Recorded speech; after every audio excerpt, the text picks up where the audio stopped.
नमस्कार दर्शकबिन, म सुभाष काफ्ले। आज विशेष गरी म एकजना मान्छे हराएको सूचना लिएर आएको छु। सूचना मानिस हराएको सूचना।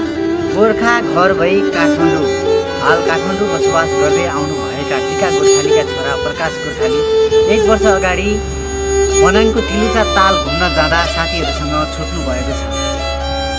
त्यसैले देख्नुहुने महानुभावहरूले तल दिएको नम्बरमा सम्पर्क गरिदिनु हुन हार्दिक अनुरोध गर्दछु। बिचरा ती बुढा बाआमा छोरा घर फर्केर आउने आशमा पेडमा बसेर घुरिरहेको छ।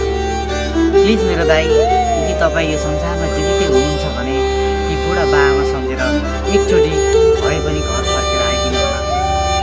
र देख्नुहुने चिन्नुहुने महानुभावले कतै कुनै ठाउँमा अथवा कुनै अवस्थामा भेट्नुभयो भने उहाँलाई आफ्नो घरसम्म आइदिनका लागि अनुरोध गरिदिनु हुन मेरो विनम्र